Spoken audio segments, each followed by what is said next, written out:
ایک عورت صرف اس وجہ سے کہ اس کی شکل اپنی بہن سے ملتی تھی بادشاہ کے ظلم کا شکار بنتی رہی۔ بادشاہ ہر رات اسے اپنے پاس بلاتا اور اگلے دن اسے ایسی دوا پلاتا جس سے وہ کبھی ماں نہ بن سکے۔ وقت گزرتا گیا اور تیلان کا کمزور جسم جواب دینے لگا، مگر اس نے کبھی شکایت نہیں کی۔ وہ درد سہتی رہی، نہ کسی کو بتایا نہ ہی علاج کروایا۔ ایک دن اس کی حالت اتنی خراب ہو گئی کہ وہ بستر سے اٹھ بھی نہ سکی۔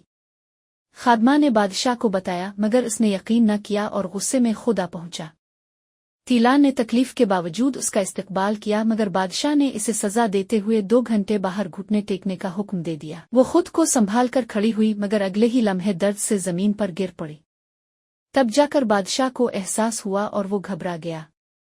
اس نے فوراً اسے اٹھایا اور علاج کروایا، تب اسے اپنی غلطی کا اندازہ ہوا۔ اس کے بعد اس نے تیلان کا خیال رکھنا شروع کیا، اسے تحفے دیے اور اپنے ساتھ محفلوں میں لے جانے لگا۔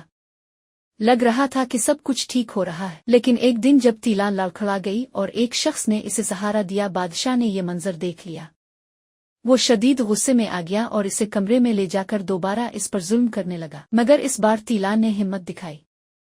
اسی لمحے بجلی کڑکی اور بادشاہ کو اپنی مرحوم بیوی یاد آ گئی۔ وہ ٹوٹ گیا اور رونے لگا۔ اصل حقیقت یہ تھی کہ تیلان جان چکی تھی کہ بادشاہ اسے صرف اپنی بہن کا بدل سمجھتا ہے، اسی لیے اس نے دوا لینا چھوڑ دی تھی اور خود کو ختم کرنے کا فیصلہ کر لیا تھا۔ جب بادشاہ کو یہ سچ پتہ چلا تو وہ مکمل طور پر ٹوٹ گیا۔ اسے احساس ہوا کہ تیلان اس کے لیے کتنی اہم ہے۔ اس نے وعدہ کیا کہ وہ سب کچھ بدل دے گا اور سچے دل سے اس کا ساتھ دے گا، لیکن پھر ایک اور صدمہ ملا۔ تیلان شاید کبھی ماں نہ بن سکے۔ یہ سن کر بادشاہ بکھر گیا، مگر تیلان نے پھر بھی اسے تسلی دی۔